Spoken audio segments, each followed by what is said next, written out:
विलीनीकरण करायचं की नाही हा आमच्या पक्षाचा निर्णय, तर कधीही आणि आम्हाला कधी भाजपकडून हस्तक्षेप झाल्याचं वाटलं नाही. तटकरेंची स्पष्टोक्ती, तर पवारांच्या भूमिकेवर बोलण्याचा विषयच नाही असंही वक्तव्य. राष्ट्रवादीच्या विलीनीकरणासंदर्भात चर्चेत फडणवीस नव्हते. फडणवीसांनी विलीनीकरणावर बोलण्याचा अधिकार त्यांना नाही, हे मला माहिती नाही, शरद पवारांचा निशाणा.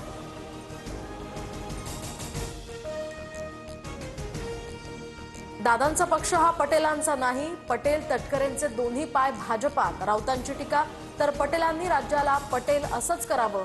प्रफुल्ल पटेल यांच्या राज ठाकरेंच्या टीकेवरून राऊतांचा टोला.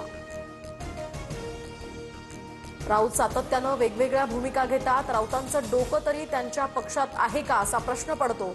पटेलांवरील टीकेनंतर नवनाथ बन यांचं राऊतांना उत्तर. बारामतीच्या विद्याप्रतिष्ठानमध्ये शरद पवारांसह जय पवार आणि पार्थ पवारांमध्ये बैठक सुरू. गेल्या 1.5 तासांपासून ही बैठक सुरू आहे. अजित पवारांच्या स्मारकाच्या जागेवर आज निर्णय होण्याची सुद्धा शक्यता. पुण्यामध्ये एकावर कोयत्यानं